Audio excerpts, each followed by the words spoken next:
Hey babies, welcome back to another Deck Tech in Modern League. This week, at viewer request, we're playing some Hollow One in Modern.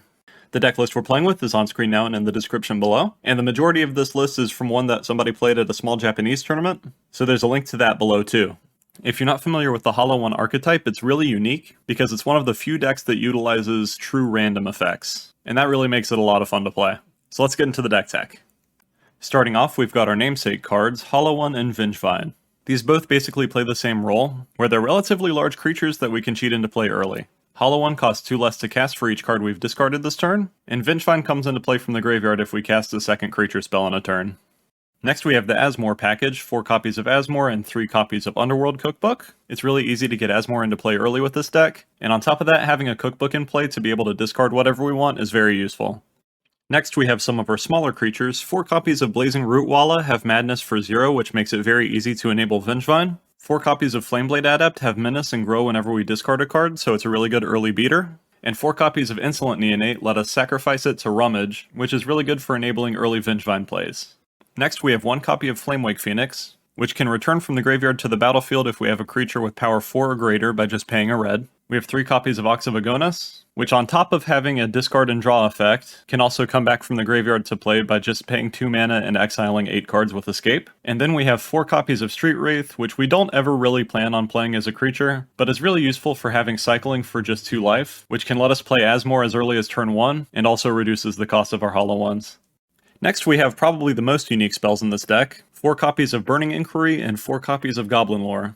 These both let us churn through our deck really quickly by drawing a bunch of cards and then discarding at random. And more often than not, regardless of what we discard, the odds are in our favor because of the way the deck is built. Getting into our mana base, we have 4 copies of Copperline Gorge and 3 copies of Stomping Ground. We have a spread of different red fetch lands, although any of them really would work. I have 2 Wooded Foothills, 1 Arid Mesa, and 1 Bloodstained Mire, 1 Scalding Tarn, and finally 5 basic mountains. Getting into our sideboard, we have 3 copies of Soul Guide Lantern for graveyard decks, 1 copy of Lightning Axe as removal that also enables our discard synergies, and 2 copies of Ancient Grudge for artifact decks, 2 copies of Torpor Orb to stop annoying ETBs, and 3 copies of Magus of the Moon for Urza Saga, Tron, and Greedy mana bases, 2 copies of Foundation Breaker as a disenchant effect that can also help us enable Vengevine, and 2 copies of Fury as removal that also helps us trigger Vengevine. And that's the deck tech. Let me know what you think in the comments. If there's something in particular you want to see in the near future, let me know. There's a decent chance I'll make it into videos. And let's get into the league. Alright, round 1 with Hollow One. We won the die roll. We are light on lands. We can play at least a turn 2 Asmo, so I think it's worth keeping. Let's play Copperline Gorge, Cookbook. Pass the turn, and see what our opponent's playing. They didn't reveal a companion, which, as always, is nice to see. Gotta hate that mechanic. They play Scalding Tarn. Looks like Scalding Tarn go.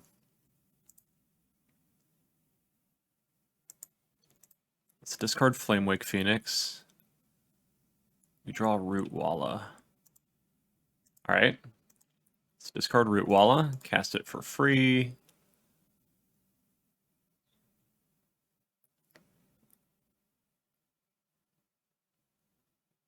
Our opponent, okay. We get a Rootwalla, we get a food, we get an Asmo. Yes. We get another Cookbook. And we pass. Alright, so we have Asmo and an activation for it. Asmo is pretty easy for most decks to remove, so I don't necessarily count on it staying around. Opponent gets Ketria Triumph tapped, okay. Right now kind of looks like Crashing Footfalls Cascade. Fury. Exiling Bone Crusher Giant. Okay, definitely Crashing Footfalls Cascade. Opponent's gonna board wipe us. That's annoying, but okay. And we need to find some action or another land. Burning Inquiry. That could wheel us into some action. We get rid of a Shardless Agent on our opponent's end, so that's nice. We drew Hollow One that we can cast, and we have a Vengevine. Might as well cast the Hollow one, and I can wait to discard Vengevine later. I don't have the red for Flamewake Phoenix, unfortunately. Because we still haven't found a land somehow. We didn't even discard any. Which is a little bit bizarre. Like, we're not running very many lands, but we've gotten through 13 cards and only seen one.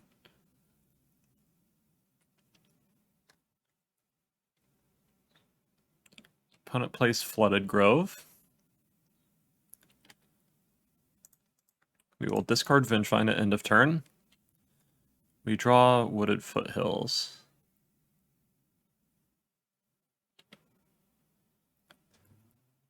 Okay. Let's go to combat. Get back Flamewake Phoenix.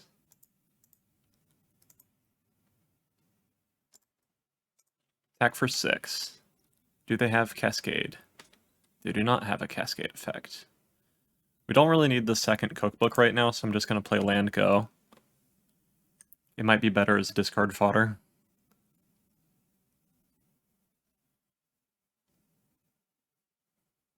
Maybe they do have the Cascade effect. I would have thought that they'd trade for the Hollow one. Maybe not, though. They draw 2 cards with Archmage's Charm. Okay. Sounds good.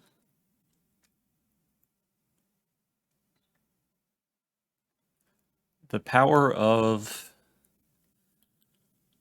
some random discard effects. We got lucky, and it looks like we ran our opponent out of their Cascade effects since they only had Shardless Agent. They could have drawn Violent Outburst now, though. Let's get a Stomping Ground tapped. Untap. We draw Mountain. Let's go with Goblin Lore. Maybe we'll be able to line up a Vengevine coming back this turn.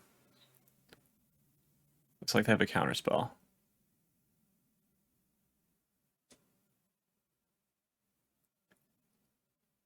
Yep, Archmage's Charm to counter it.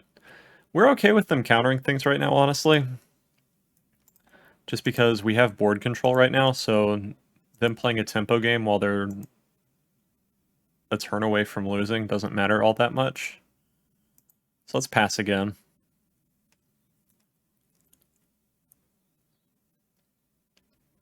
What you got, opponent?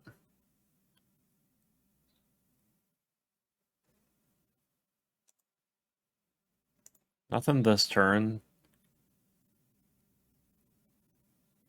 I'm gonna go for Goblin Lore again since we drew another one.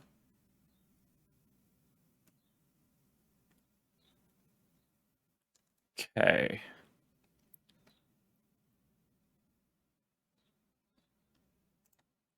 Let's play a mountain, go to combat.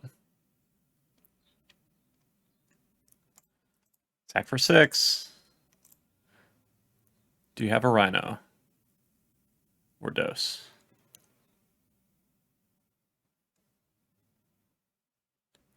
Another Archmage's Charm, so I think we got it. Let's have a Stomp right now. Sweet, we got there. Okie dokie. Not the fastest start on our end, but as long as you get there, it doesn't really matter now, does it? Let's see. I'm not sure. Maybe Furies, I think, are good. Because we can pretty dependably assume that the game's going to go a little long. I like Flamewake Phoenix. That was pretty impressive. And even if they had cascaded that last turn, we would have had them dead in a couple turns because of Phoenix. Let's get rid of an Ox, because I think they're going to interact with our graveyard with Endurances, most likely. And maybe a second Ox? Yeah, I think so. Yeah, I think that's the plan. We can use Furies and Asmos to try to keep the board clear and get 4/4s out of our face. And then just try to keep beating down other than that.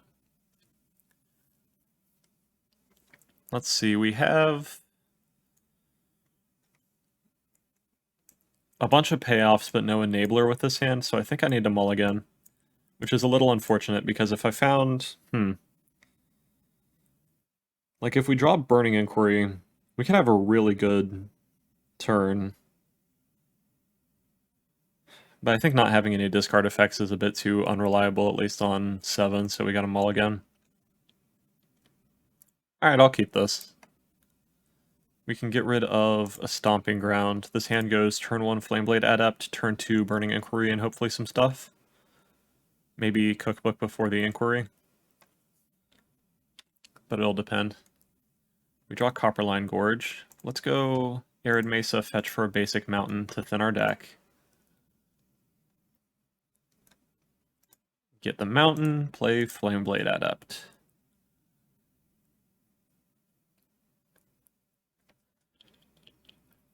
Adept only buffs its power, not its toughness. So it's going to be a purely aggro creature for us for the most part, since they can't very effectively trade for / block the 4/4s with trample. I'm curious if we're going to be able to mess up our opponent's hand with this Burning Inquiry again. Should I lead on Cookbook is the question. I think I'd just lead on Inquiry because I want to decrease my chances of discarding Hollow One. So let's see if they counter this. Looks like they might have a force or something.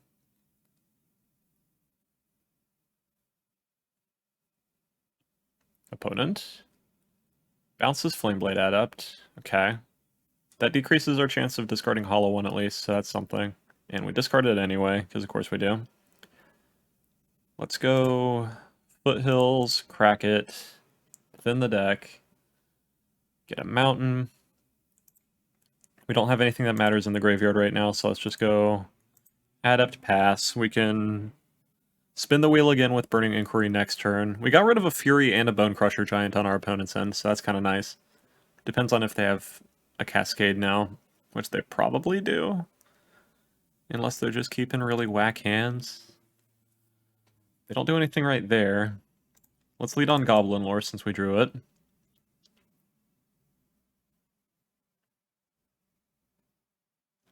Opponent cracks a fetch. Down to 15. Looks like Counterspell. Probably an Archmage's Charm. At least they're thinking about it. They might just take control of Flameblade Adept with the Archmage's Charm, though.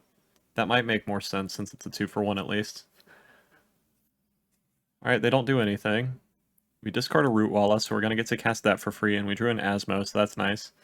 We did discard a Burning Inquiry, so we're not going to be able to buff with that / Okay, they did have Bone Crusher Giant. Still better than them cascading this turn. We get a free Root Walla. We're going to go Copperline Gorge, Asmo, get a Cookbook. I assume they're going to be able to kill Asmo relatively quickly, and then we'll have another one. And Asmore, I think, can keep the board clean enough. But the issue mainly right now is we don't have that quick of a clock going on. And we have yet to find anything that matters for our graveyard yet. Opponent plays Bone Crusher Giant. We're going to kill the shit out of that. Let's play Cookbook. Play a Cookbook. Discard Mountain. Discard Mountain. And shoot down the Bone Crusher Giant. Bone Crusher Giant only protects itself from spells, so targeting it with an ability does not ping us for 2, which is very nice. We're going to buff Root Walla so we swing for 6 this turn. Opponent goes down to 9.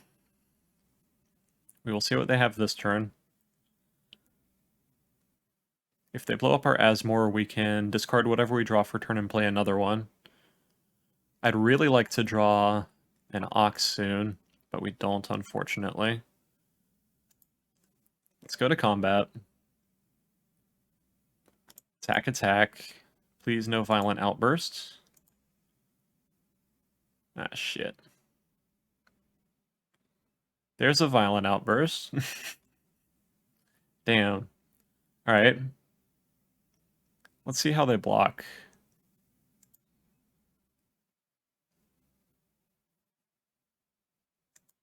And that'll decide whether I'm just saving the Asmore or if I'm playing a different one.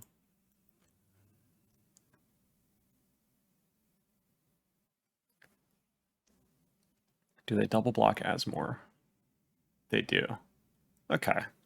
Well, that makes the decision easy enough, I guess. Let's buff up Rootwalla. Yeah, we'll block in that order. Buff Rootwalla, so they're going to take 3, go down to 6.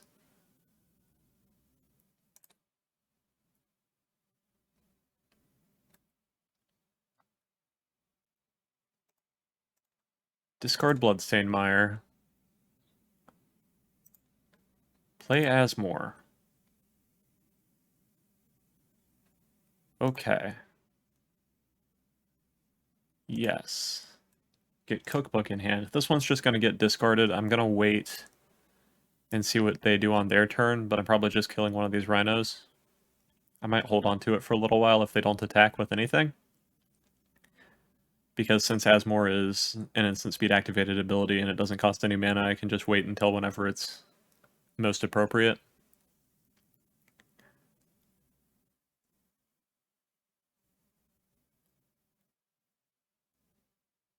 I suppose I should have discarded it there, though, so in case they respond by removing Asmore. Okay, let's see what they do. Opponent does not attack. Makes sense. They have 2 mana up currently. Let's get rid of the cookbook, make a food. Untap. Opponent's at 6. With a Footfalls suspended. Ugh, Force of Vigor. I mean, that's going to resolve.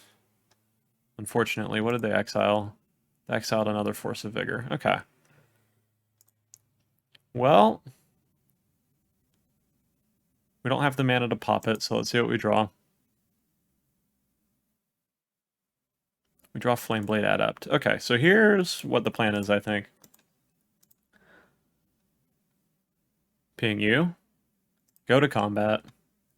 We're going to hope that they don't have a creature to play. And just see if we can eke out the last bit of damage here before they recover. Opponent has 2 mana up, so they could still have a stomp or something. Which would be unfortunate. Looks like they do have that. They have a fire. Okay. Well, we lose our Asmore for nothing. But it wasn't doing anything anyway since we don't have any more cookbooks. And we might as well just play Flameblade Adept and pass. There is a world, technically, where we draw, like, Goblin Lore, and then off of that find another looting effect and just kill our opponent with his Flameblade Adept. Admittedly, it is very unlikely, but there is a chance that the Adept just goes the distance for us. Opponent plays Scalding Tarn. Steals our Adept. There's less of a chance of Flameblade Adept going the distance for us now. How many turns we got on that Footfalls? 3. Okay. We draw Vengevine. Can't cast that right now. Gotta pass.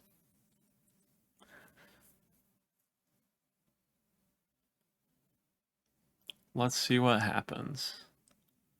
Opponent goes down to 5 to get Stomping Ground.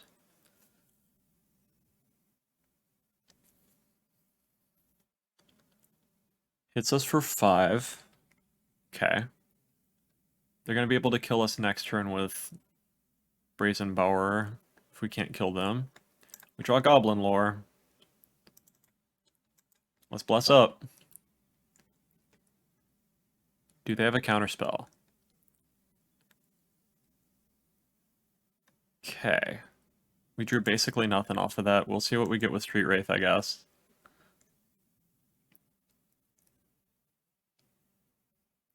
Fury, can't cast that, and concede. Okay. Unfortunate. We didn't see... Okay, we did see Endurance in the revealed card zone, and we saw Force of Vigor. So I think I want Ox back. And I think I'm going to cut something else. Maybe I cut a cookbook? Cookbook's really good with Asmo is the thing. But if they're going to be playing Force of Vigor, it's not as good. Maybe I cut Phoenix since it relies on me already having a hand. Yeah, I think so. I spent enough turns wanting to draw Ox last game that I think I need at least 2 for this matchup. At least how that one played. They didn't see Fury on our end, so that's nice at least. Especially if we get to hard cast it. We will see, we will see.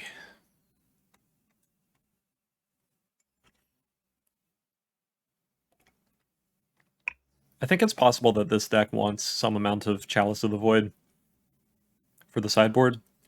Because if you definitely don't want to play it on 1, obviously, since a third of our deck is on 1. But against these Cascade decks, just playing it on 0 is probably worth it, even though it turns off Asmore. I'm not sure, though. What do you guys think? We definitely can't play... on the die roll.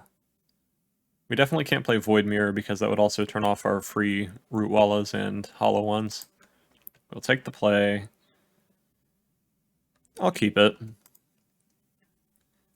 We don't have we don't have a great enabler yet, but we can start discarding with Underworld Cookbook, and we have Vengevine, Ox, Hollow one, which are some of the best payoffs to have.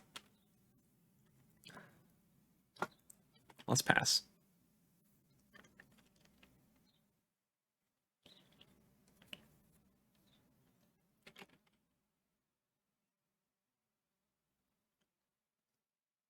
Gonna play Scalding Tarn. Yup. End of turn. We will discard Vengevine. Make a food. We draw Copperline Gorge, so that's not quite playing Hollow one yet.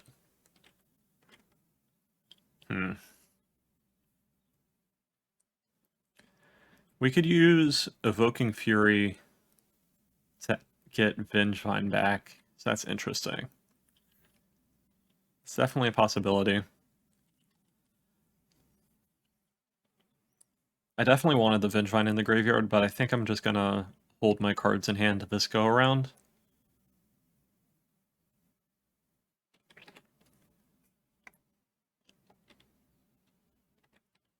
What do we draw? Goblin Lore.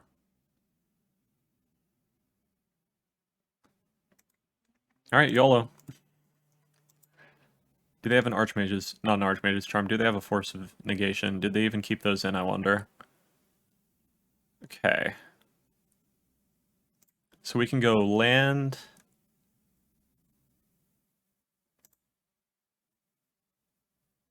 What are the chances they have an Endurance, do you think? Because if I evoke Fury for nothing, we are pretty much all in on the Vengevine plan.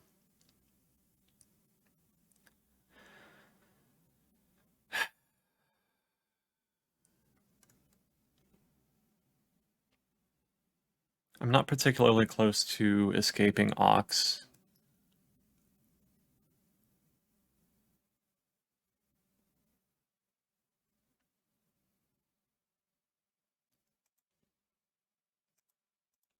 Alright, fuck it, let's go all in. We'll see if it was worth it or not. Discard Vengevine, so now there's 2 of them.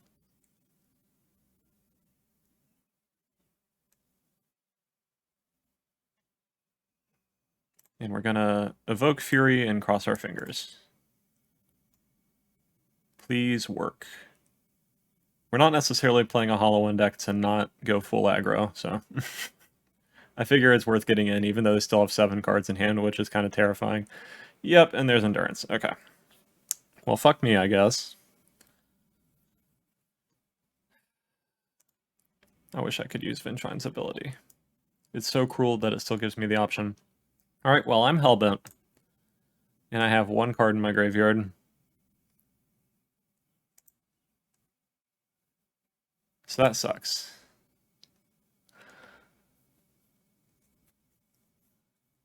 I guess... Yeah, we don't have a lot of great top decks right now.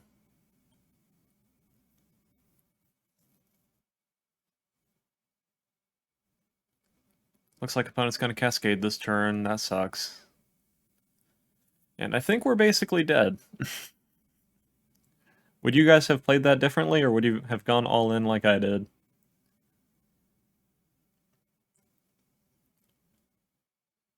I understand that my line wasn't great, but I think I still would have done it anyway, if I'm being honest. Let's see.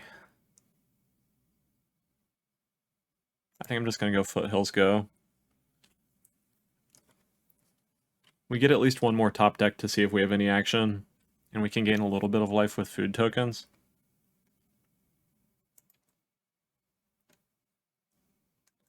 Yep. Take a bunch of damage. Yep. Thin the deck a little bit and shuffle those other cards back in.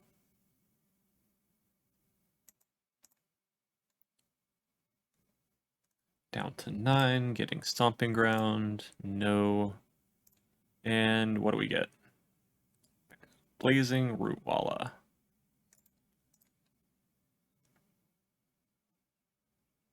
Yeah, let's scoop it up. There's no way this is turning around. Okay. I'll see you in the next one. Right, round 2 with Hollow One. We won the die roll, so we will take the play. Vengevine, Flameblade, with a Burning Inquiry and a Goblin Lore. Only one land, but we're going to keep. Because I think this hand can be pretty promising. Opponent is not playing a companion deck. Let's lead on Flameblade Adept and pass. I would very much like to draw another land. We're most likely just gonna YOLO this Burning Inquiry next this turn anyway. Hollow One. Alright. So what's the dream? We play Burning Inquiry, we discard both of the Vengevines, we draw a land, and we go like Hollow One Flameblade Adept to get back 2 Vengevines. Alright, spin the wheel! Alright, we discarded no Vengevines, but we did find a land, so we can go Hollow One Asmo and cast Rootwalla for free. Not the worst. Opponent's playing a Ledger Shredder deck. We will cast Rootwalla. We will shock in Stomping Ground. We will play Asmo. Not with the green mana. Get a Cookbook.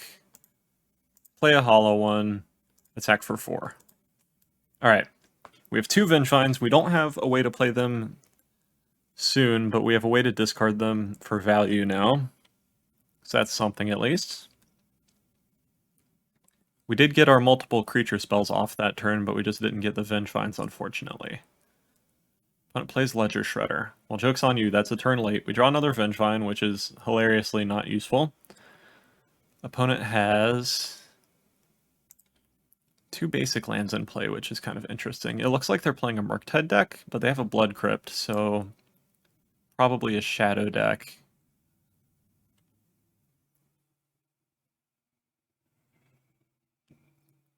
Let's go to combat.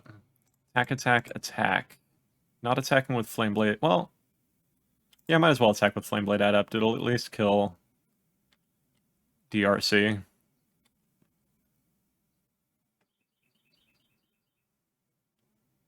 We can pump Rootwalla, and we can also pump Adept this turn, which we will do. Discard Vengevine. Pump Rootwalla. Bunch of damage. Opponent goes to 3. They no longer have the life to fetch and shock, which is great for us, and they basically can't take damage from anything else. We get to remove something for free if Asmore stays around. They play Blackleaf Cliffs. They play Persist on Ledger Shredder. That's okay. Sounds good to me. Playing a Vengevine deck against a Ledger Shredder deck feels really silly. I've run into it a few times since Ledger Shredder is really popular right now. And actively wanting to play at least 2 spells a turn kind of sucks when your opponent is just getting value each time you do it. Alright, so we didn't learn that much about what our opponent's playing. I'm kind of leaning towards bringing Fury in, actually. because I would like to be able to get rid of their dorky creatures. I assume they're playing Ragavan too. I'm sure there's an argument for bringing in Soul Guide Lantern depending on what they're playing. I think Phoenix isn't going to be good enough because their flying stuff is just generally going to be larger than ours. And I think I just want to get rid of one of the Oxen. We can bring in 2 Furies. Depending on what we see, we may change it up, bring in like Soul Guide Lantern or possibly Magus of the Moon. But I think this is it for now. You don't want to over-sideboard with this deck because you're playing a lot of very synergy-heavy things.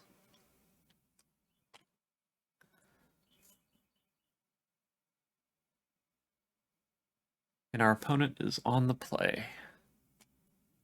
Okay.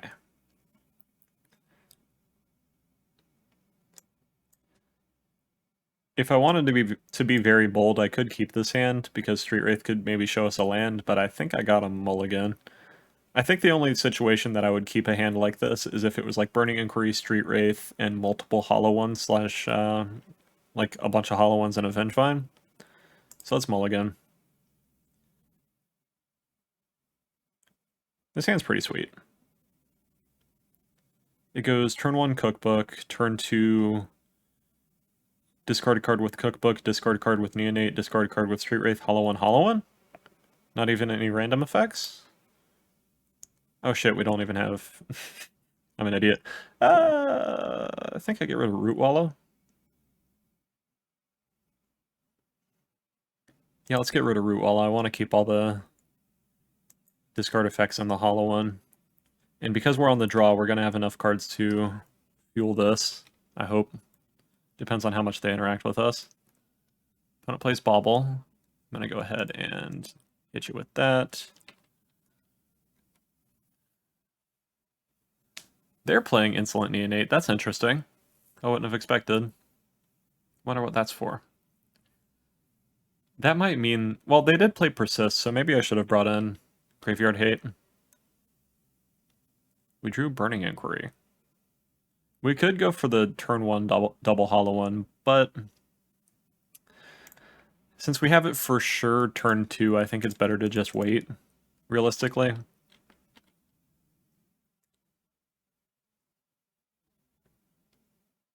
Opponent plays Watery Grave. Yup. Ledger Shredder. That's going to grow a little bit here.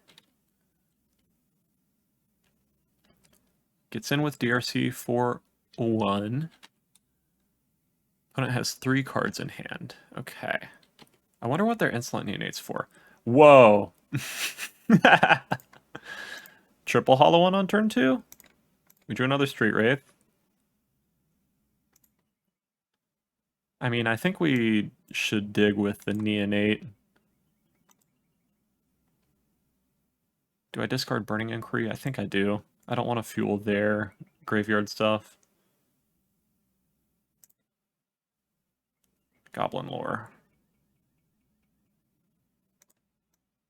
Alright, Hollow 1 time.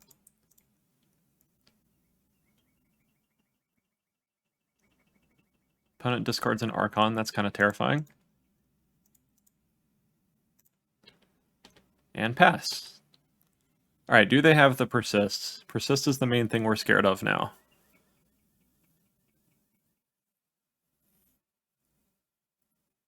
Man, if I knew there was another Hollow 1 in the top 3, in the top couple cards, I think I would have gone Burning Inquiry on 1 and just tried to see if I could do it. Yeah, if I had triple Hollow 1 in my opening hand, I definitely would have played Inquiry on 1. Discards a Kaido Shizuki with Insolent Neonate.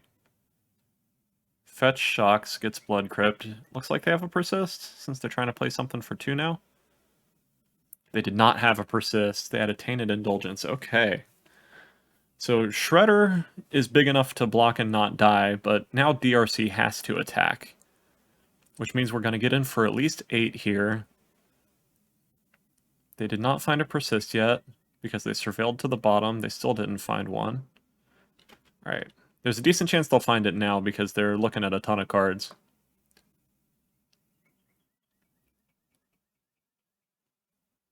Alright. Opponent hits us for 3, we go down to 10. Yep.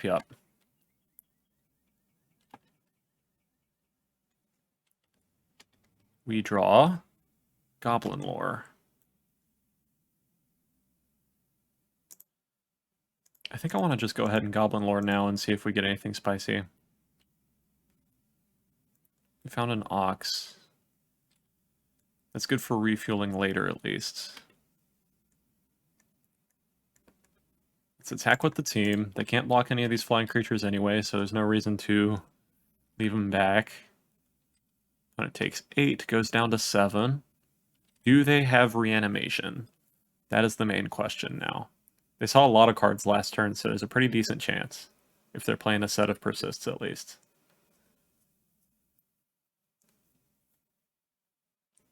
Yep, they found the Persists. Alright, damn. Damn. Alright, so that means what exactly? We're going to have to sacrifice Hollow One. We're going to have to discard a card, which is going to be Ox, I assume. Fairly easy choice. We take 3. So we're probably just going to be dead to damage next turn if they attack here. So we need to find a Vengevine and get it into play, and they need to attack with... Oh, this grows. Okay, so we take 7 and die. Alright. I'll let him do the damage. And I'm definitely going to swap out those Furies for Soul Guide Lanterns now. Opponent plays Dauthi Voidwalker. They definitely shouldn't have shown us that they have that, because they're going to kill us anyway. They're not attacking with Ledger Shredder for some reason. Alright. So they're letting us play Ox. Hilariously, I should have discarded to Asmo, because we would have had a chance to kill something with it. So I misplayed a little bit, I guess. I didn't think that I was going to get another turn at all, though, so that's kind of bizarre.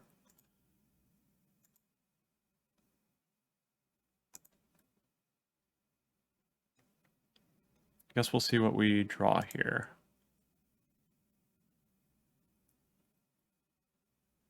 Yeah, we're done. Okay. That was a very close and interesting game. Their deck seems pretty sweet. I like the Grixis Reanimator idea, especially with Tainted Indulgence. Insolent Neonate, I'm not sure about. I don't like that it doesn't trigger DRC. But let's bring in Soul Guide Lanterns. Let's cut Furies. And we saw Graveyard Hate from them, so let's cut an Ox, because it's a little bit on the slow side. And I think other than that, everything else is fine. Maybe there's an argument for a Lightning Axe, because it's a way to... I don't know, that's going a bit deep, I guess. What I was thinking was if they persist... Actually, I do kind of like Lightning Axe, because it's good against Ledger Shredder, and it's good against... Dauthi Voidwalker, which, depending on what's going on for us, could matter a lot. And it's good against Archon if they reanimate it with Persist, which I imagine is the only way that it's coming into play against us. I think I get rid of one Burning Inquiry, because I think letting them have that effect too often is a bit risky since they're playing Reanimator. And we'll see what happens like this.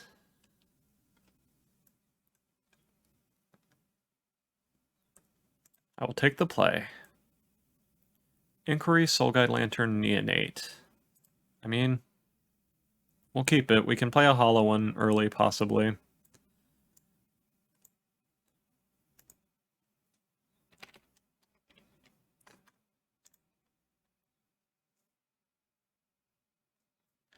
Alright, let's go... Do I want to YOLO this Burning Inquiry immediately? I kind of do. Just because I think getting an early Hollow One into play is the main way, and like possibly disrupting their opening hand when they're on 6 is a decent way that we have a chance at surviving here. Okay, we get to play Hollow One. We kept our Soul Guide Lantern, which is great. We're a little land heavy right now, but we'll see what happens. Right, opponent goes Blackcleave Cliffs and passes, it looks like. Okay. Okay, they have DRC. We discarded 2 lands and Kaido from their hand. It would be interesting if we drew another Burning Inquiry. Let's get rid of Kaido. And I think I go ahead and play the other Inquiry, because I want to fuck up their hand as much as possible. We got rid of 2 more lands on their end and a Terminate. Let's attack for 4. We drew Flameblade Adept. We discarded our Goblin Lore, which is a little unfortunate. But they might be a little mana screwed now, I'm curious.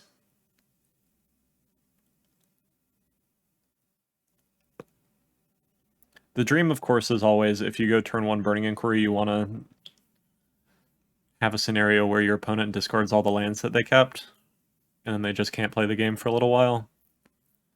That is absolutely the dream scenario. I haven't had that happen yet. Possibly because I usually lean towards the safer side, where I don't Inquiry immediately and I wait until I have a actually decent setup for it. But if I just YOLO'd every time, surely eventually I'd hit that kind of game, right? Right, opponent takes 4 and we will pass. What do they have for turn 2? Blood Crypt, shocking it in down to 14. Okay.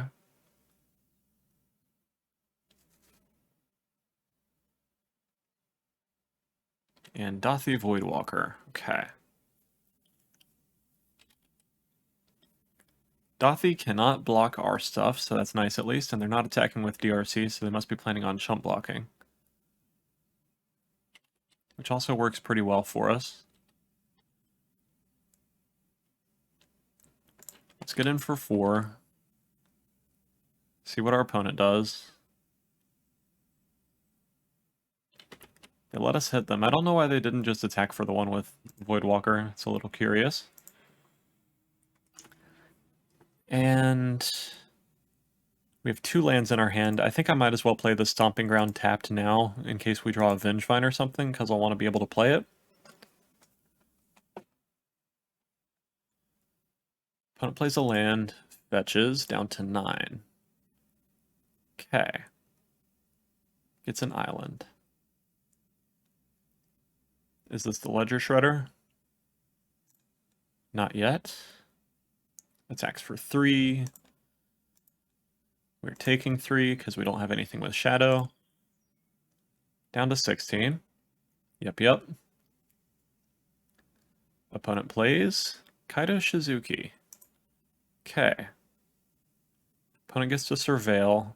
Puts another land in their graveyard. They are really far away from Delirium with that amount of lands in their graveyard. They're going to draw a card with Kaido. And then it phases out, so we're definitely not attacking with it. We draw Blazing Root Walla. I mean, I guess I might as well play that, right? Guess I should have done that after combat, but whatever. We're going to attack with the team. And I'm going to keep holding up Soul Guide Lantern for now. No reason to play the Mountain out. Not yet, at least.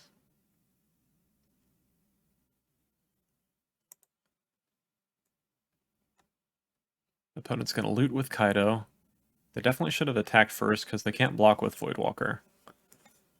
Unless they're planning on, like, blowing up Hollow One, hopefully, on their... Well, not hopefully for us, but maybe they're planning on finding a kill spell for Hollow One and then using Voidwalker to get a 4/4?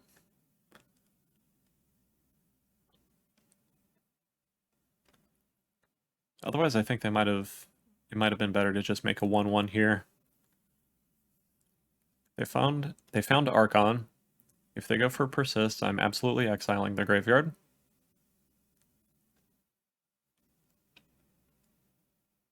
Insolent Neonate, okay.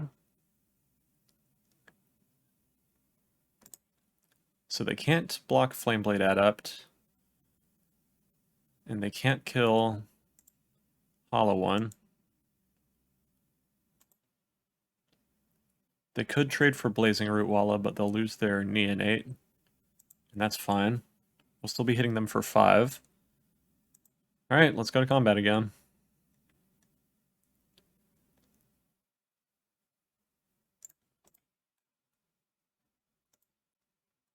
There's not really even a point in attacking Kaido right now because our opponent's at such a low life total already. Might as well just go face with it. Alright, opponent blocks with Insolent Neonate. Do they sacrifice Neonate?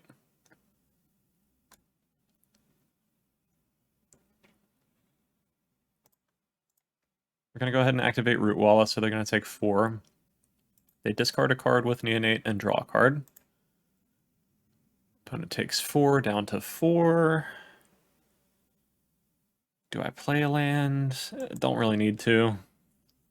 Might as well just pass.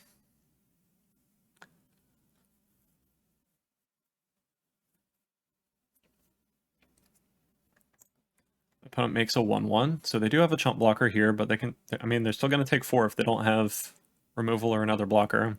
They played Douthie Voidwalker, that's not another blocker. Sometimes the shadow on Voidwalker is really good, but in a scenario like this, when you're on the defensive, it is just not where you want to be. I mean, it's a really interesting card. It's one of my favorite card designs from Modern Horizons 2, honestly. We drew another Soul Guide Lantern.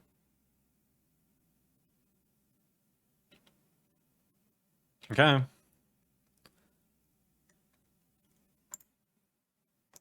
Attack with the team. You can't block Adept, and both of these attack for 4. Or this attacks for 3, so that's basically 4, and you're playing Grixis, so I can't imagine you have life gain. Do you have removal for Root Walla?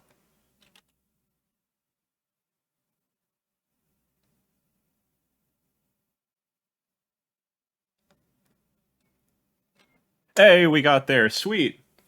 I believe in you, Hollow One. We can get a clean 4-1 after that round 1 loss. I believe in it. Alright, see you in the next one. Alright, round 3 with Hollow One.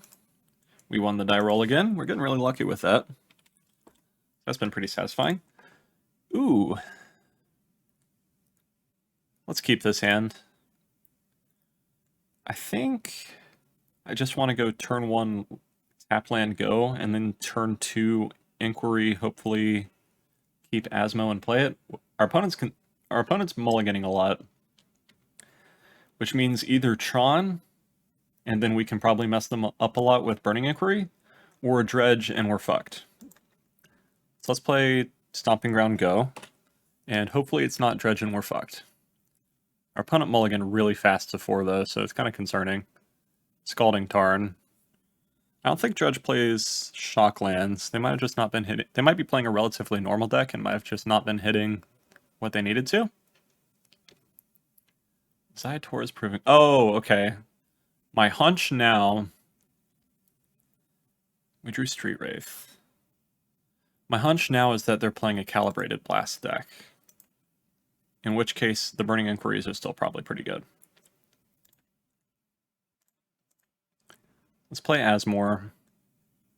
Okay. Yes. Get a cookbook. Play Stomping Ground. Shock it in. Play the cookbook. Go to combat. We don't have anything with haste because I'm an idiot.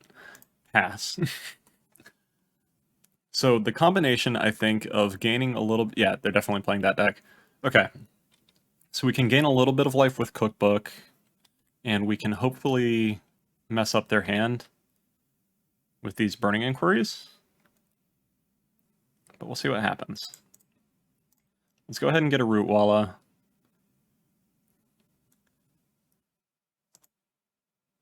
Increase our clock by ever so slightly. Okay.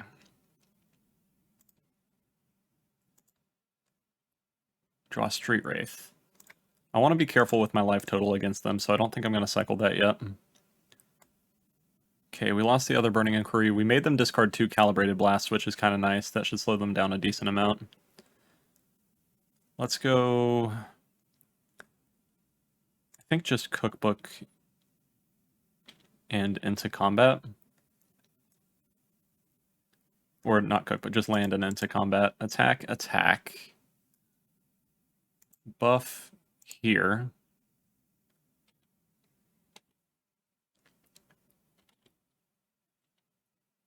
And we're hoping that they don't have the 3rd Calibrated Blast and hit us for a 15 here.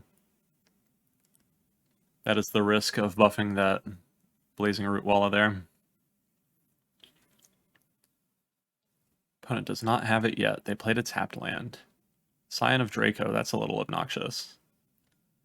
We can kill that pretty easy though, so that's nice.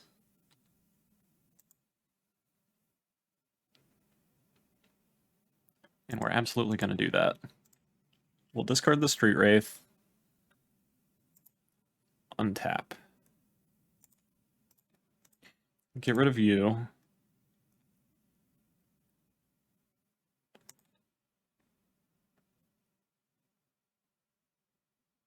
Do I play Cookbook? I don't think I do. I think I'd rather just get in for the 6 here.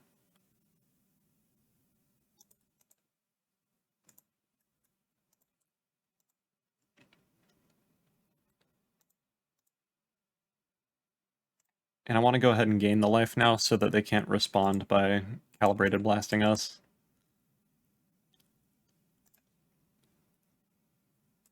If they play another Draco, we can go Cookbook, discard, shoot Draco, and then still be alive for a little bit.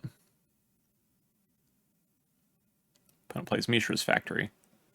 That is a blocker. They didn't play... This cost red, right? On the flashback? Yeah. They don't have a second red yet, and if they block with Mishra's Factory, they will continue to not have a second. Or not have the mana for it, rather. Ooh, we drew Vengevine. Okay.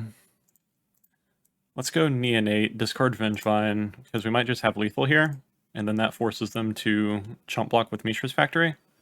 We do not have that. Unfortunate.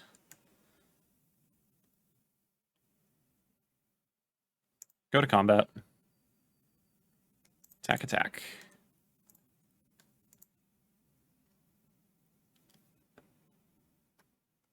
Animates Factory. Okay. We will buff Root Walla. Okay. Opponent's down to 4. Let's just pass.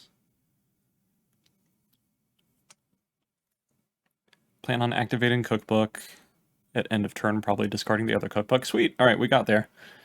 Yeah, that was a really lucky Burning Inquiry getting rid of both of those. What do we even bring in against this? I think we just have to keep going as fast as we can. Magus of the Moon isn't really worth it. It stops like Scion of Draco, but pretty much nothing else. It's not really useful. Maybe there's an argument for Soul Guide Lantern. I think I might want like 2 of them. Because they have... Both of their main cards that they actually play interact with their graveyard, because Calibrated Blast has Flashback, and Throes of Chaos has Retrace. So maybe I cut like... I do want the Cookbooks. Maybe I cut like Ox Phoenix, bring in Soul Guide Lanterns, see if that works. We'll see. I don't really want to cut any Asmores or Cookbooks, because even though they don't play that many creatures, they're going to have Scion often enough that it'll be a pain in the ass. No lands, got a mulligan. I'll keep this.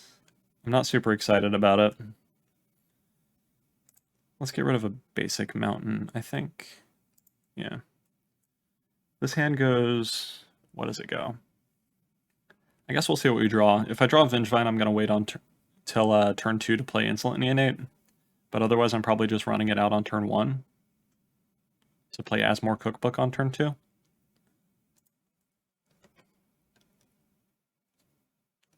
Opponent plays Arid Mesa, fetches, gets a tapped Blood Crypt.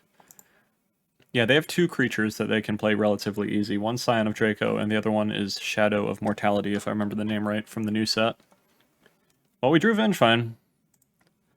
So that means we're doing the wait until turn 2 play. This is one of my favorite openers to have with this deck, even if it's not, like, definitely the most busted thing that we can do. Being able to put Asmore Vengefine into play on turn 2 just feels really nice. When it gets a land, we will fetch, because there's not much of a difference between 20 and 19 against our opponent's deck. It's the 16 to 15 range that you really don't want to go down. Get a tapped Stomping Ground. We untap, draw an Ox, not necessarily what we want here. Play Neonate. Discard a Vengevine, draw a card. Play a land, play Asmore, get back Vengevine, yes. Yes. Get a Cookbook. That's going to help us ditch our Oxen in a little bit. And attack for 4 with Vengevine. Will we be able to race them well enough? Let's see. Right now they need to play Calibrated Blast at least twice. They play Gemstone Caverns. Looks like they have a Blast already. Please whiff. Opponent finds an Emrakul, so we take 15 down to 4. Oh. We can play Cookbook. We can discard Ox. Because Calibrated Blast doesn't always hit for 15, we do want to go ahead and eat the food here, I think, so they can't respond and blast again. Because if they fizzle, it would have still killed us most likely there. Attack for 7. Alright, opponent has to have us now, or have a way to interact with the board. Because we have them dead to another swing, currently. Do they have the other blast? They play land. Looks like it throws a Shadow of Mortality. Okay. We draw Burning Inquiry. That could fuel us playing an Ox this turn. We can't kill Shadow with just the Asmo activation, unfortunately. So let's go Inquiry, see what happens. Rootwalla Hollow One. Huh. There's a decent chance they block the Vengevine here.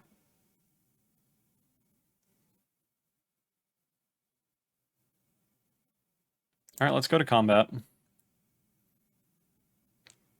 still attacking with everything. Gotta get him dead somehow.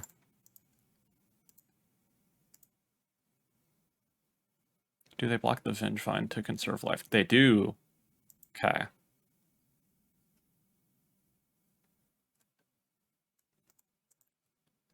Discard Rootwalla. Get a free Rootwalla. Thank you, thank you. Make a food. Alright, we gotta hope that they either don't have any land somehow or whiff with this Calibrated Blast. We did make them discard triple land off of that Burning Inquiry, so that's kind of promising, actually. And I don't think I want to play Ox here. Well, do I? How many 7s would they even have in their deck? This doesn't have flying, right? It doesn't. Okay.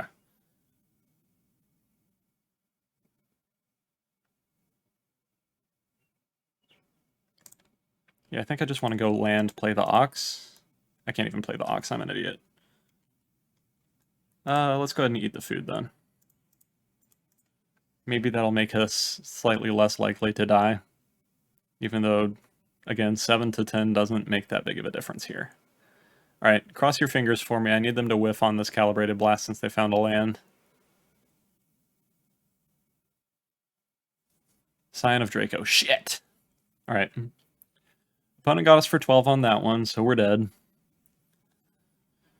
Okay.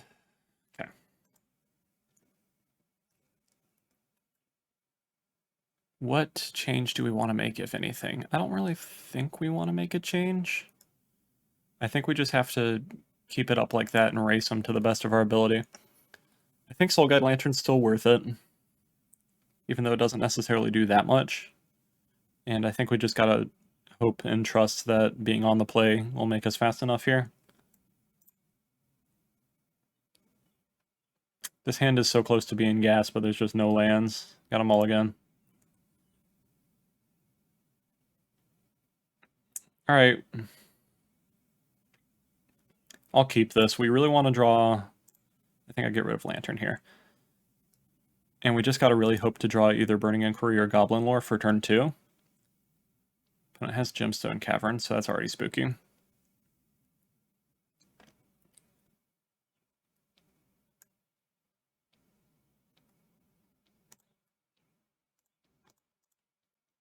What'd they exile? Reanimator Ruins. Alright, let's get a mountain, play Flameblade Adept, and hope really, really hard that we find either Inquiry or Goblin Lore. Because if we can go turn 2, Hollow 1 Rootwalla, attack for a bunch, then we're in great shape. If we have to go turn 2, just play Blazing Rootwallas, we're probably dead. Especially since they're a turn ahead of us with Gemstone Caverns in play. Opponent fetches out a Triome. Find another Hollow 1. Not what we wanted. So we're attacking for 1. Burning Inquiry would have been so good. And I think I just gotta play the Rootwallas. And hope that they have like a terrible hand even though they didn't mulligan. So pretty unlikely.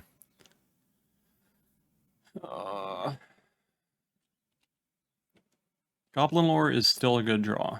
Burning Inquiry is not as good of a draw anymore. Opponent plays Scion of Draco. Okay, they didn't have a blast yet, so that's good.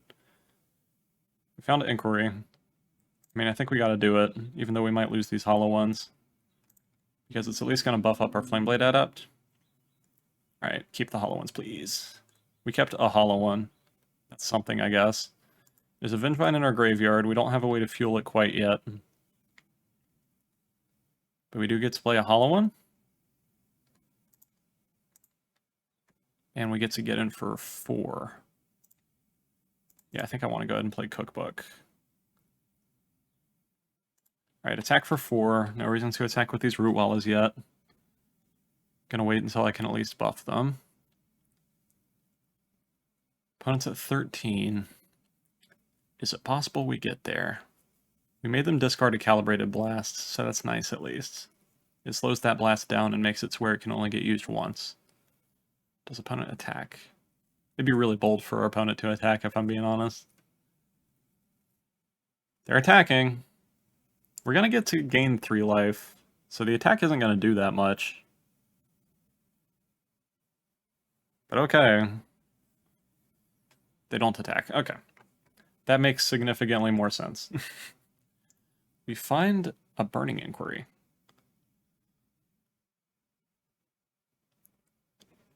Alright, so we have 3 different lines here. We either make a food, which buffs Flameblade Adept,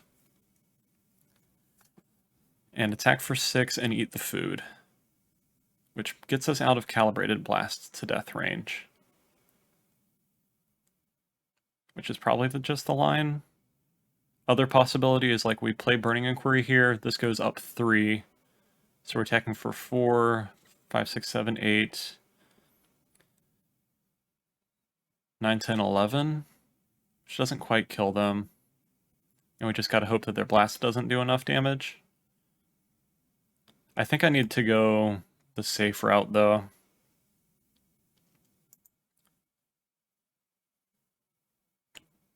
If I can get them to block and trade away this Scion of Draco before it actually becomes useful. They could also just have a Calibrated Blast in their hand right now. Although I think they would have attacked and done it already, if they did. Alright, so attack. At least Flameblade's getting in. They might block, although I doubt it. We're going to discard Inquiry. I don't really want to discard that card. I would have liked to have it in hand still, but it is what it is. And I'm going to go ahead and eat this food. Because since Calibrated Blast is an instant, if I ever drop below 15 and go to eat a food, they can respond by doing that, and they have a pretty decent shot of just one-shotting us. But they should need to be able to blast us at least twice here, along with attacking with the Draco. They play Shadow of Mortality. That's spooky. Why does it have lifelink? Oh, it's because... God, that's obnoxious. Holy shit. Alright, their board is insane. And we have nothing going on. I forgot that Scion gives black creatures lifelink. God, we're so fucked. Alright, pass, I guess.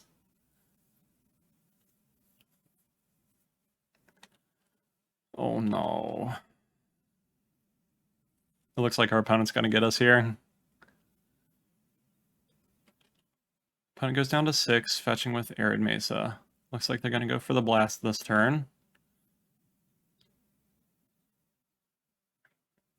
Opponent's attacking for 8. I take 8, I go down to...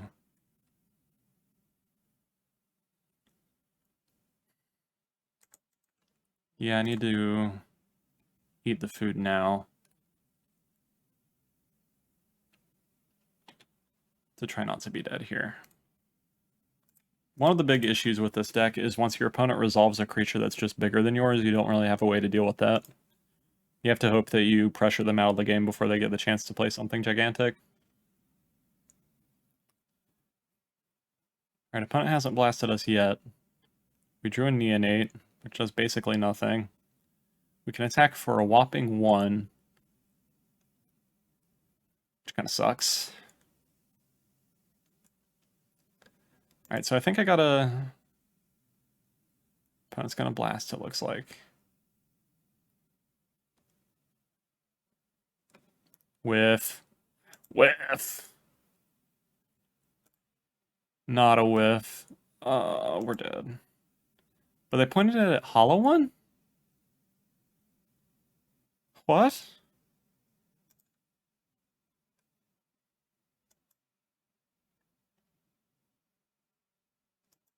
Alright. I'm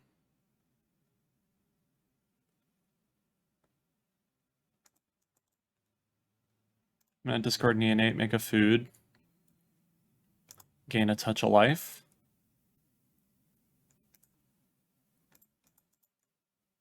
And I assume they're gonna attack us with the Shadow of Mortality this turn. We could just be dead if they have another Calibrated Blast. They ping us for 1 with Sunscorched Desert, which puts us to 19. They can do 13 damage. They attack for 7.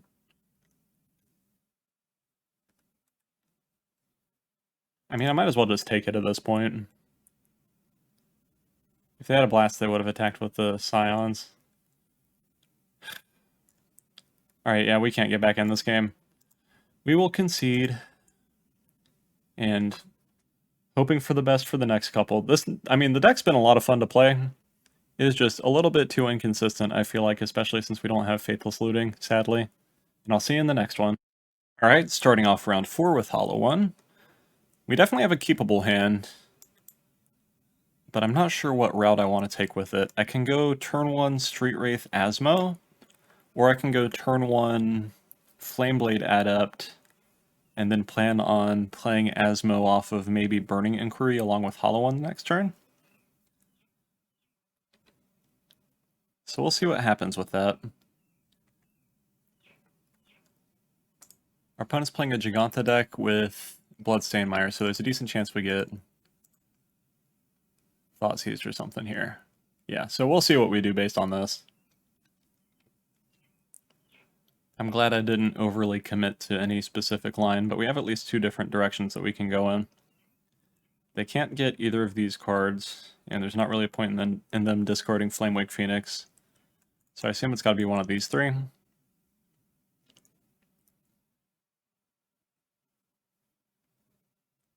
it takes Inquiry. Okay, so it looks like we're going the early Asmo line based on our current hand. We draw Stomping Ground. Let's cycle Street Wraith. Draw another Asmo. They're probably going to kill the Asmore So I like that we have another one. And we drew a second land, so that's good too. Let's see what our opponent does here.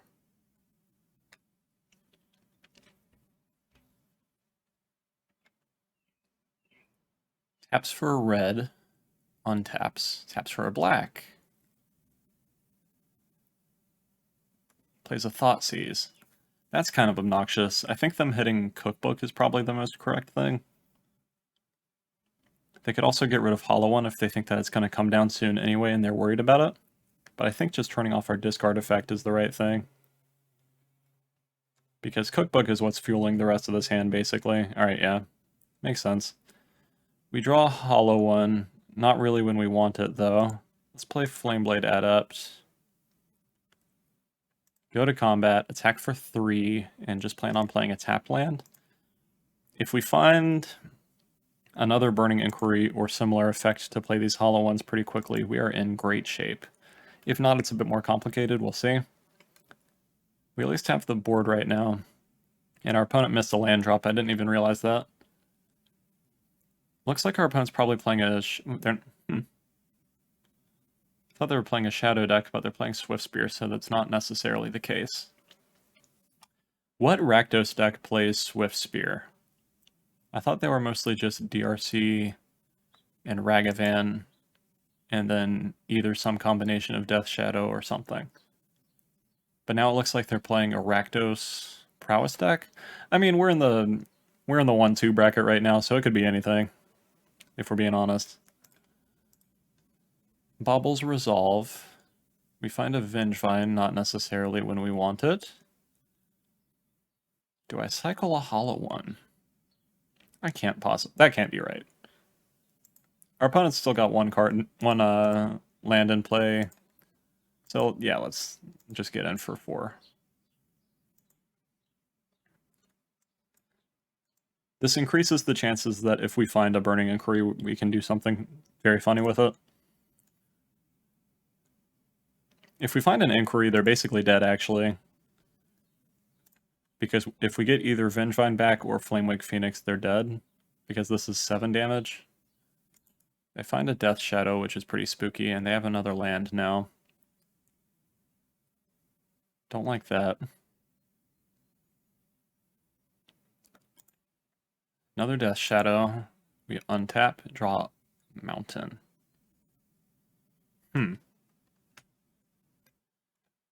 We could cycle Hollow One, play an Asmore, although that's kind of a waste. It might be better to just play Flamewake Phoenix? Is that possibly correct?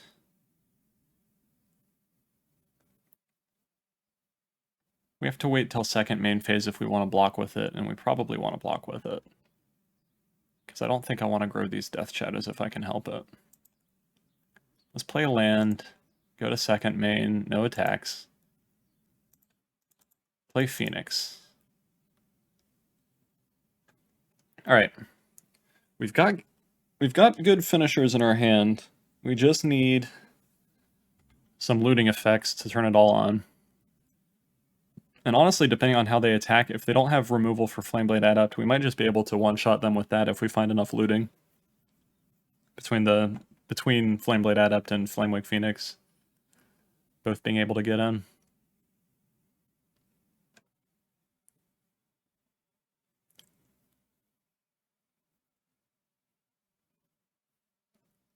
What is our opponent's plan for this turn, I wonder?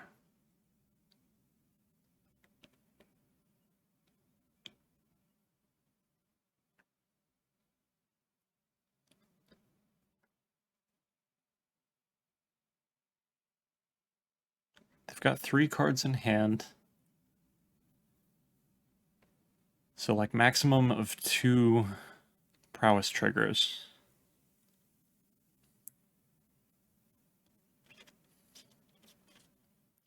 Stomping Ground, they shock down to 6. Okay. They attack. We're gonna block with a Phoenix. And you know, if they have TBR, they have TBR. So this looks like it's just a Suicide Zoo deck now. Like old school style. They've got to have Temur Battle Rage in their deck somewhere. It wouldn't have mattered how we block if they had Battle Rage there.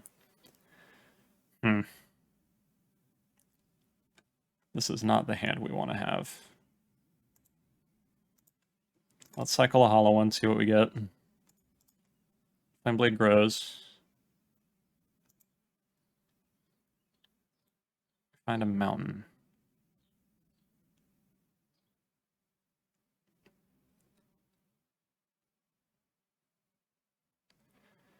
How do I do this? I need to be able to block both of the death shadows.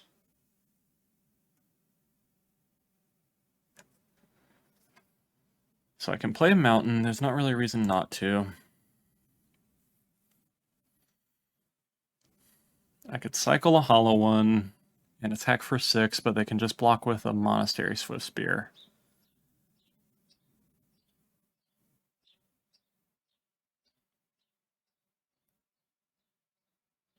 If I don't attack, what happens?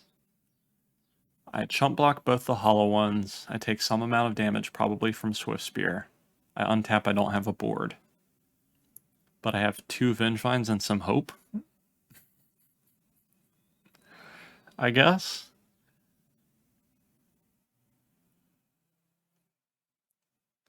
That way, the following turn I could at least possibly go Asmore, get a cookbook, discard something. Yeah, I think I gotta... Unfortunately, I think I just gotta pass here. It would have been nice to be able to get in with Flameblade Adept, but it's just not happening. And if they have removal, we're dead.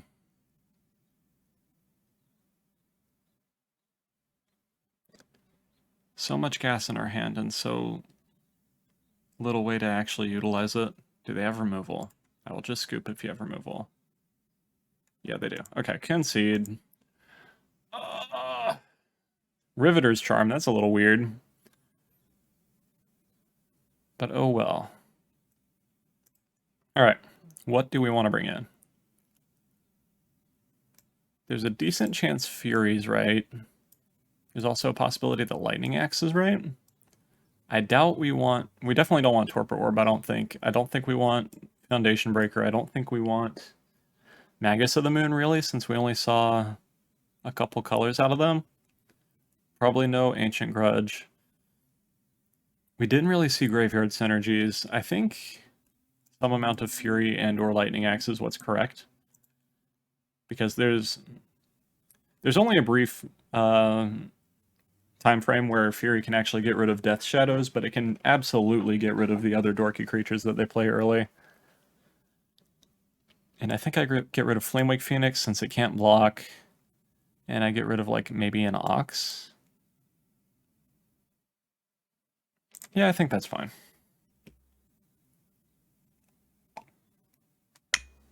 They were stuck on one land for a long time that game, and we weren't able to quite cobble it together, unfortunately.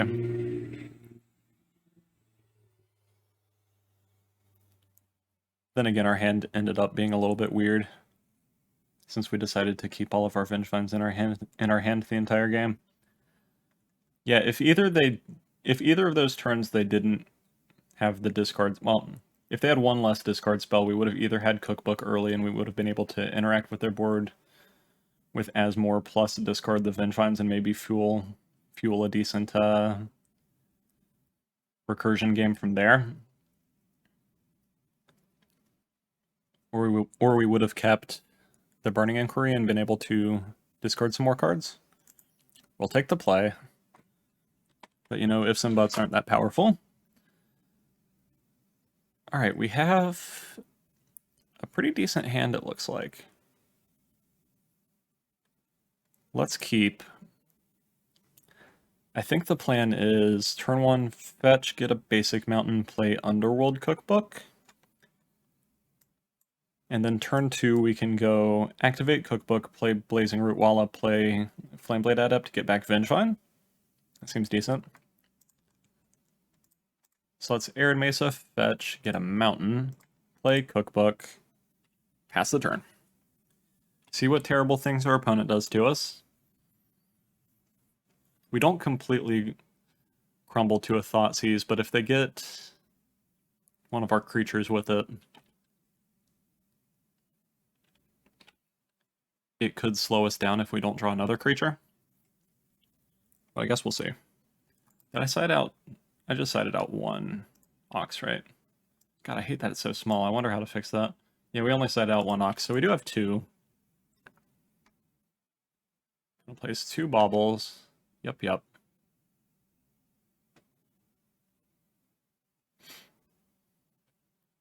And what?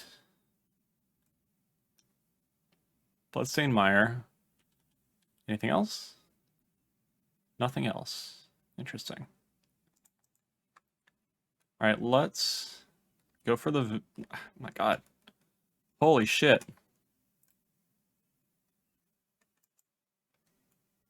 Alright. My mouse is freaking out again, it looks like. Mishra's Baubles resolve. Yield. We draw Street Wraith. I think I need to hold on to that.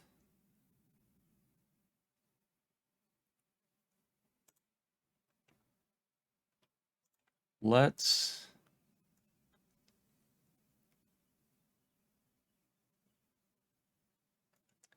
Well, actually, hold on.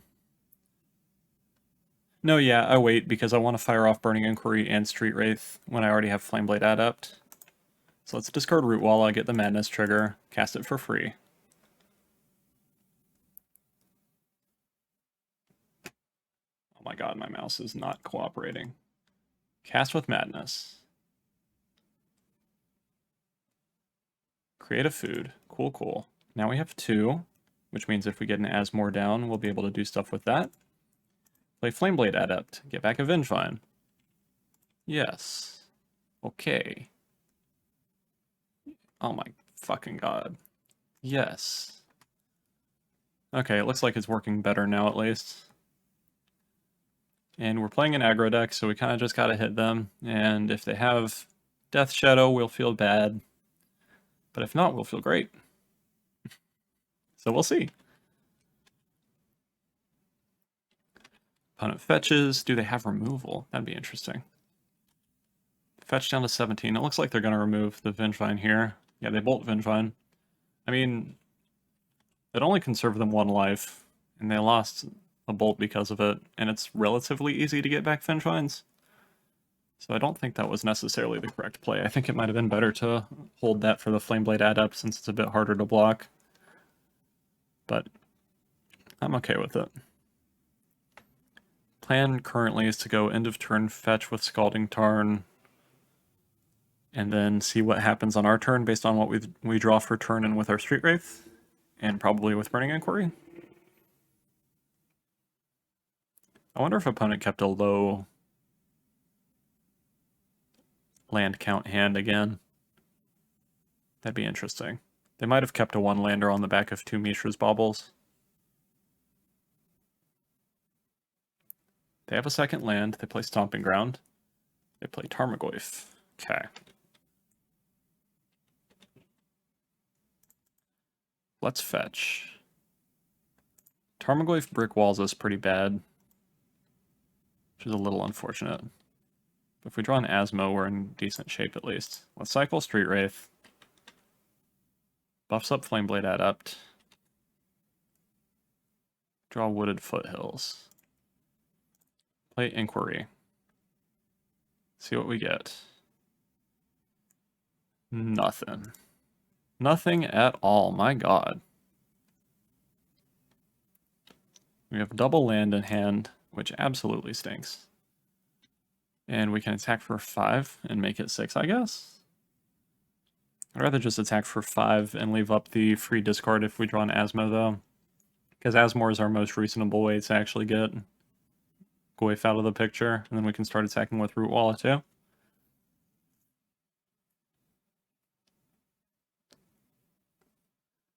We will see, we will see.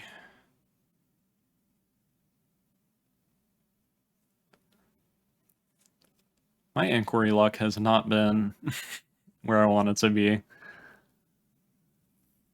But sometimes it is, and it feels great. So it's kind of hard to decide.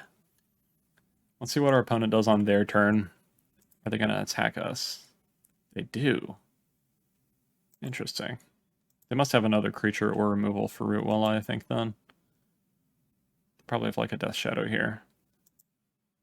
They fetch, get a basic swamp, play another Tarmogoyf, my god. And a DRC. Ugh. Okay.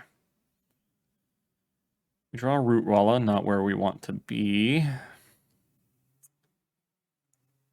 And we're going to take a bunch of damage in a second.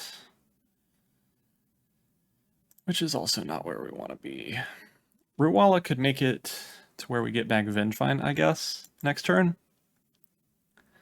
We'll see what happens. I can gain a little bit of life to stay alive.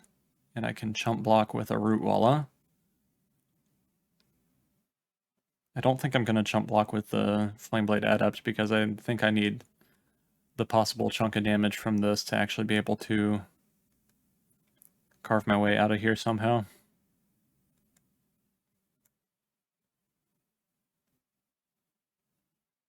Thoughtseize. Well, we might as well just discard our Blazing Rootwalla in that scenario. Two of them at least can trade for a Tarmogoyf if they don't have removal. And then we're back to just wanting to draw Asmore, so we can get rid of the other one. 5, 6, 7, 8, 9, 10, 11. Shit. Yeah, we're going to need to gain some life this turn too to undo this DRC attack.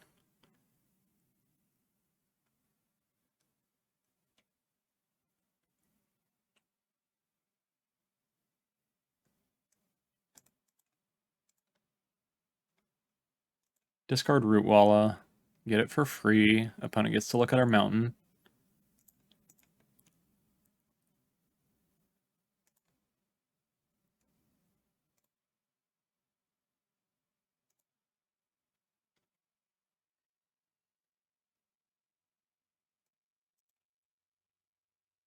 This opponent attack with everything. If they don't attack with everything, I can't imagine they have a bolt, because otherwise they would just want to do that.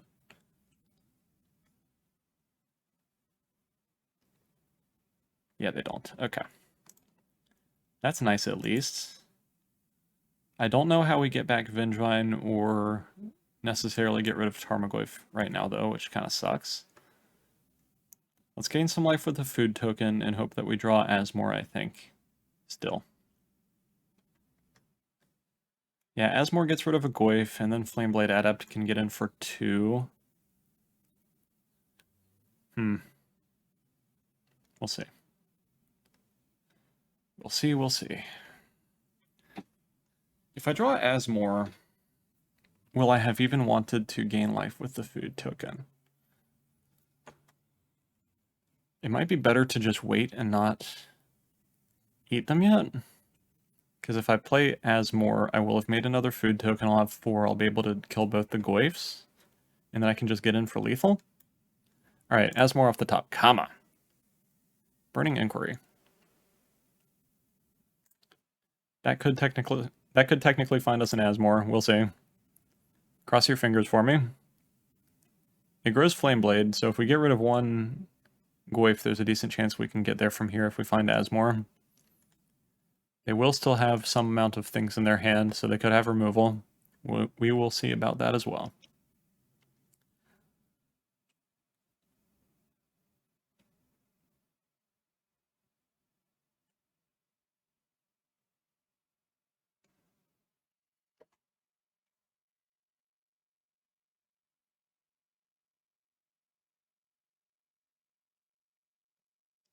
Looks like our opponent's thinking about either casting a spell or cracking Nurturing Peatland before Burning Inquiry resolves.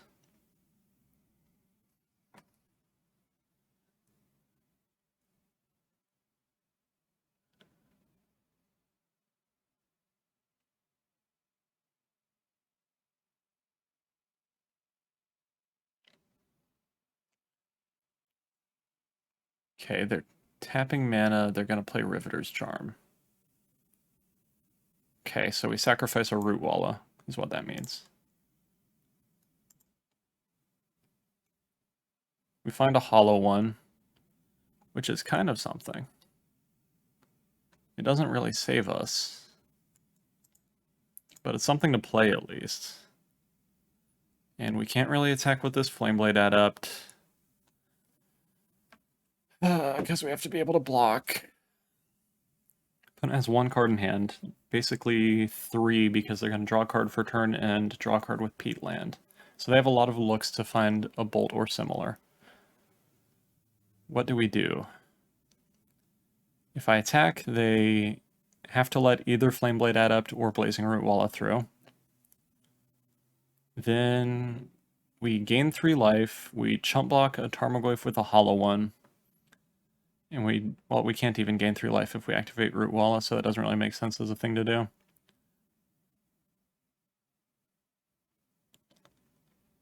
Yeah, I guess we just gotta pass again. And now we can't even play Asmore if we draw it. Unless we draw it off of... unless we draw Ox first. Alright.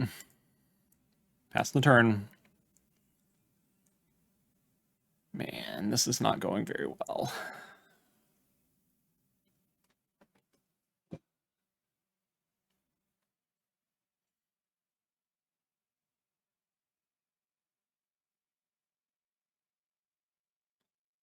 Opponent Inquisitions us for seemingly no reason because we don't have any cards in hand. That resolves.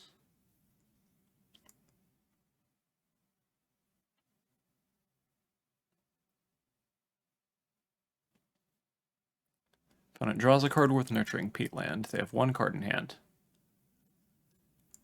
What did they find?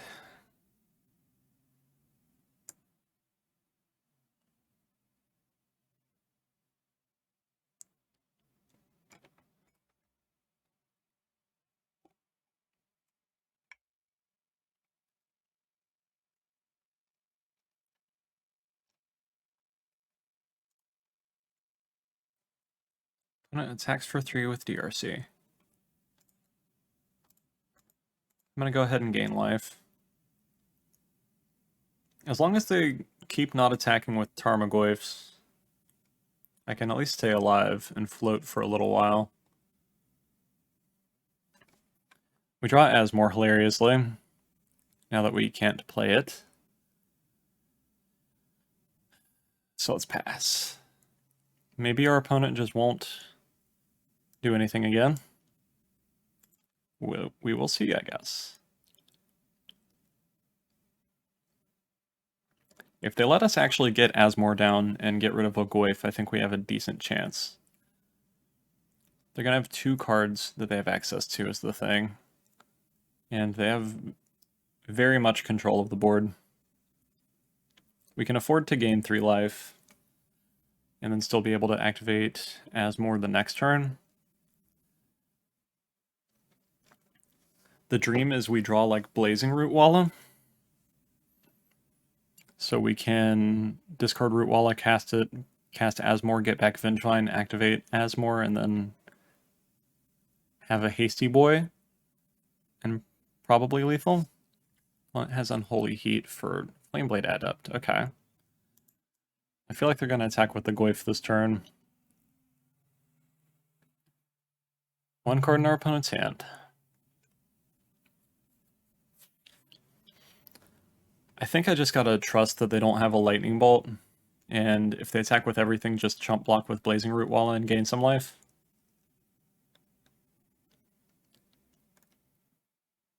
Because if they attack all out and don't have removal, we do still technically have a shot by, like I said, drawing Blazing Root Walla and getting back Vengevine.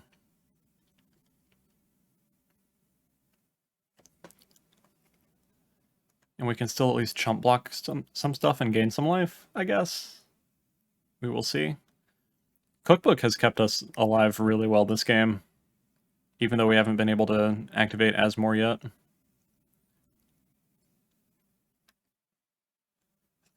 So that's been pretty impressive at the very least.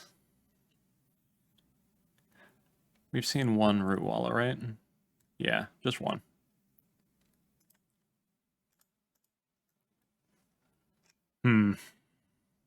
So there's 2 cards out of our 39 cards that are Blazing Root Walla.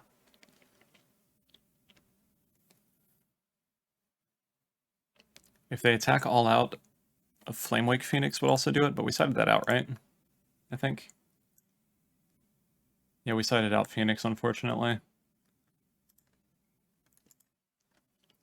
We don't have any way to interact with the graveyard. Opponent just attacks for 3.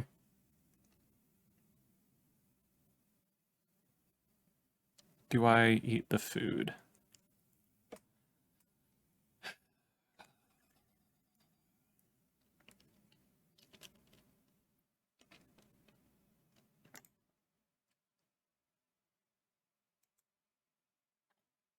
I don't think I eat the food right now. They've been playing it incredibly safe. It's been a little obnoxious. What do they have in hand? We're at 5. I'm gonna place Engineered Explosives on 0. So I can get rid of both of our food and our Asmore. So that gets rid of our line that we had there, unfortunately.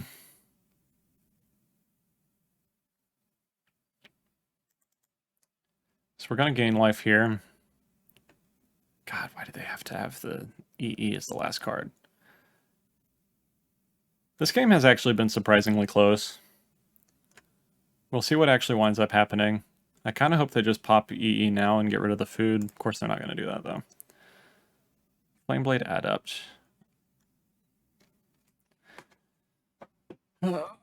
Jesus Christ. So we play Asmore, we get another cookbook. We lose our Flameblade Adept. They can pop this to get rid of our food. Well, they can either pop it to get rid of our food or our Asmore, so I guess that's the right line to take still. Discard Flameblade Adept.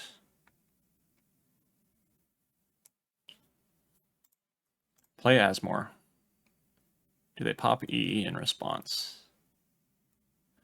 They do. Alright, we're gonna gain some life.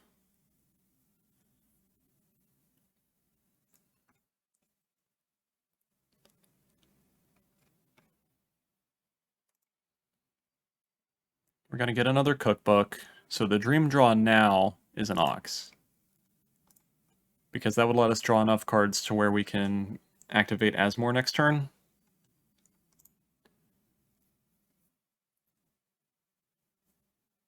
We're going to take at least 3 down to 8. So we're going to have to block at least 1 Tarmogoyf. And we'll see what our opponent drew for turn. They still don't attack all out. I think I just block with a Root Walla.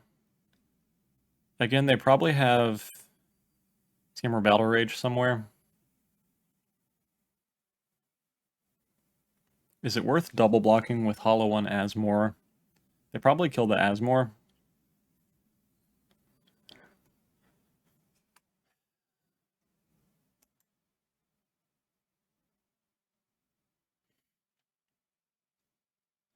But if we keep both of these alive and somehow get 2 creatures into play, we could Vengefine. If we draw an Ox. Yeah, I think I need a chump block. No TBR, please. Please, no TBR. Okay, no TBR yet. Opponent plays another Tarmogoyf, it looks like. Not a Tarmogoyf. They put their companion in their hand. Okay, and they play a Death Shadow, even worse than a Tarmogoyf. Great. Oh, God. I'm dying. Alright, they have Death Shadow. We can only block 2 things. We're taking at least 3. We gain 3. We block, take 5. I mean, I guess we'll see. Play a cookbook. We're going to lose our entire board. We have 1 draw to try to get an Ox, it looks like. And that's if they don't remove anything.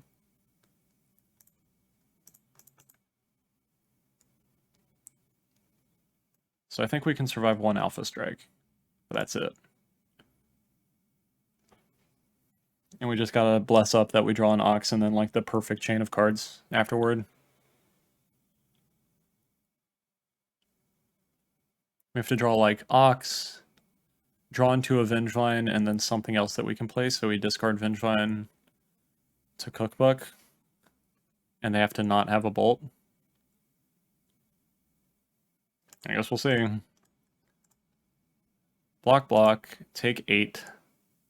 Do you have a Lightning Bolt? You do. It slipped away from us. How could it slip away from us? Alright. I mean, that was pretty fun, I'm not gonna lie. Their deck was pretty sweet. We don't get to see, like, Traverse the Elvenwald that often in this format.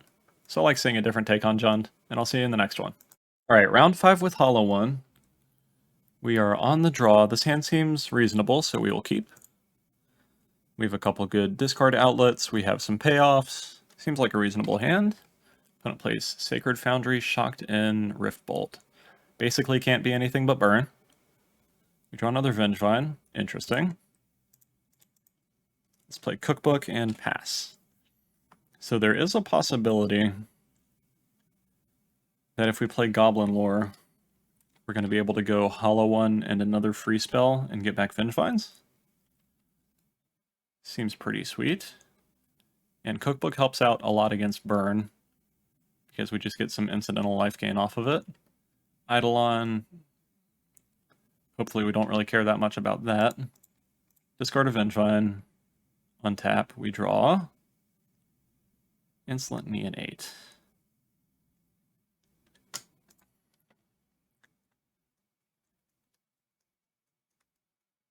Alright, let's play Goblin Lore, see what happens. We take 2, we know that much happens at least. Alright, so we are going to get double Vengevine. That's pretty sweet.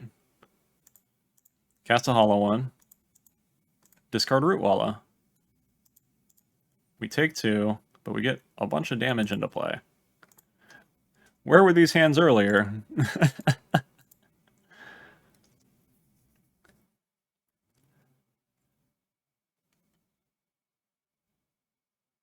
Opponent goes to 9.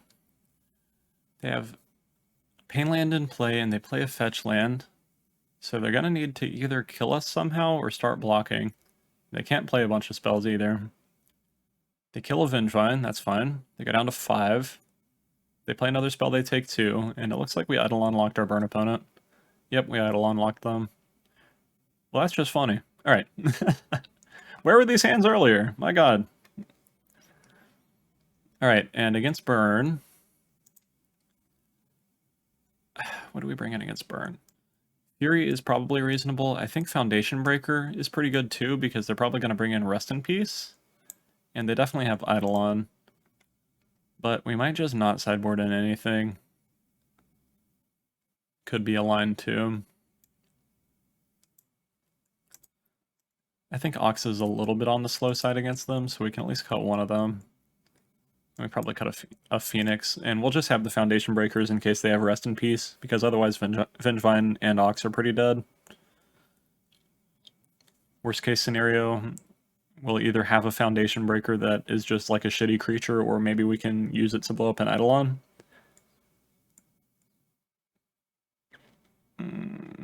Let's keep this hand. We don't have a loot effect, but we have double Flameblade Adept, so when and if we find one, it should be pretty powerful. And we have a Foundation Breaker to get rid of their hate cards, whichever those may be. Goblin Guide. Hits us for 2. What do we see? We see an Underworld Cookbook. Okay. I think I still just want to play Adept this turn.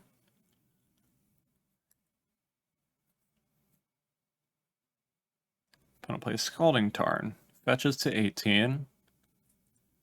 Gets a Sacred Foundry, goes to 16, plays a Swift Spear, plays a Bolt on our creature. Makes sense. We see Vengevine. Vengevine we can get into play next turn, but not quite now. So let's play a tapped Stomping Ground and pass. I think this hand might be a little bit too slow based on what we're currently seeing. If we draw another Vengevine, we might be in decent shape, because we can discard Vengevine and just cast both of these for mana. Goblin Guide shows us a Copperline Gorge. Free cards is nice. They didn't have anything to play with Swift Spear, which is also nice, and they play an Eidolon. Let's discard Vengevine. What do we get? We're going to take some damage to Eidolon, but we can gain some life with Cookbook. We find a hollow one. So we can go Evoke Foundation Breaker, kill Eidolon. That's one creature spell played already. Yes, I would love to do that. Play Copperline Gorge. Play Flameblade Adept. Get back Vengevine. Okay.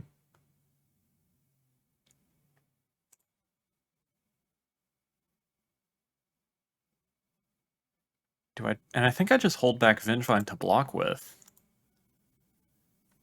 Because that should stop at least Goblin Guide from attacking, or it should eat a bolt. And then we can just get back Vengevine next turn by playing Hollow One off of a Blazing Root Walla discard. Alright, they play Helix, that's fine.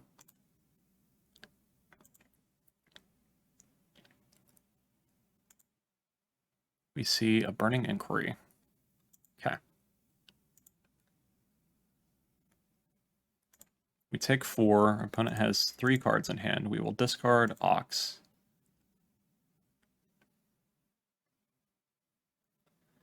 We will discard... There's an argument, I guess, for playing Inquiry first. Because then it's possible that we go Inquiry, discard Root Walla, cast it for free, and then play Hollow One and get Vengevine.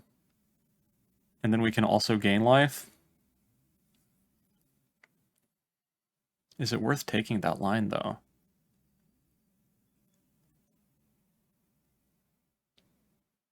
We have to exactly discard Root Walla and exactly... Well, we don't have to exactly discard Root Walla, but we have to keep Hollow One in that scenario, and it's kind of unlikely that that happens.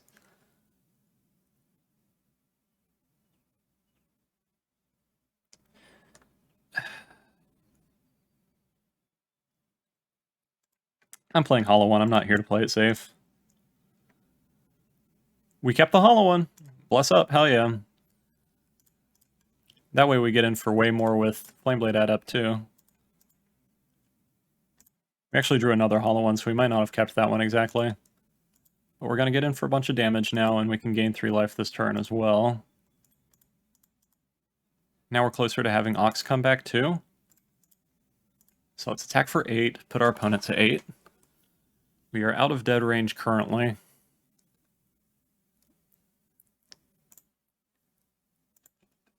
Pass the turn.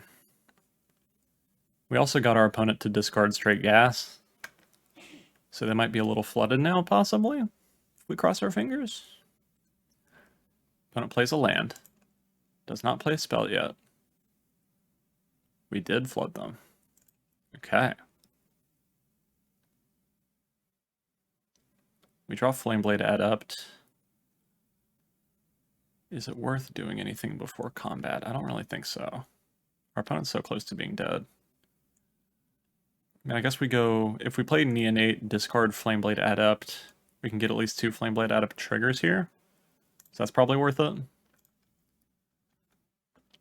Because then I think they're literally dead, unless they start removing our creatures. Discard Adept, draw a card, get a trigger. Okay. Asmore. That's interesting. I think I just go to combat first because Asmore doesn't change our combat math at all.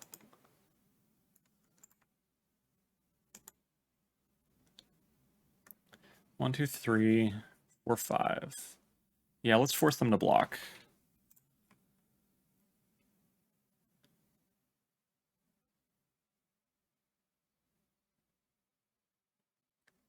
And if they block and kill Vengevine, or if they bolt Vengevine, we can play Asmore and get it back. And then it's like we gain life because we have more blockers. Deflecting Palm. Okay. That's a little annoying.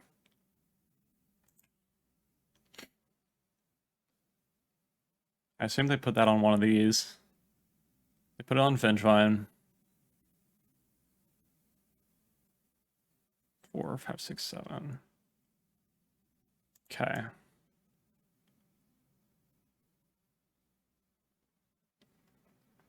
And they block.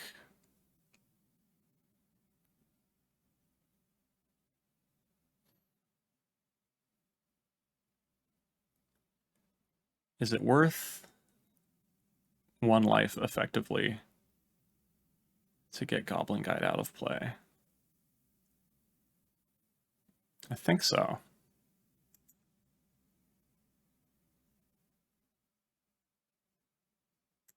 There's a chance that they just have enough burn to kill us is the thing. Okay, opponent concedes, it doesn't matter. Well, we wound up getting there at least, so that's nice. 2-3, not super impressed by that result, but overall the deck's really fun, and you do have pretty busted starts occasionally, so I think there's something here. But I don't know if this exact build is correct, or at least that I was playing it correctly. I definitely think the sideboard could get changed around a little bit.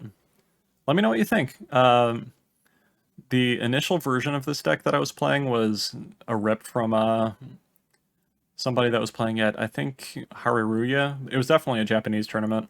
And instead of Flamelink Phoenix, they were playing a copy of Wonder, and instead of one of these mountains, they were playing a Steam Vent. After playtesting that a bunch, I don't think that was correct. I think I basically never had my things have flying, just because you can't really control it that well.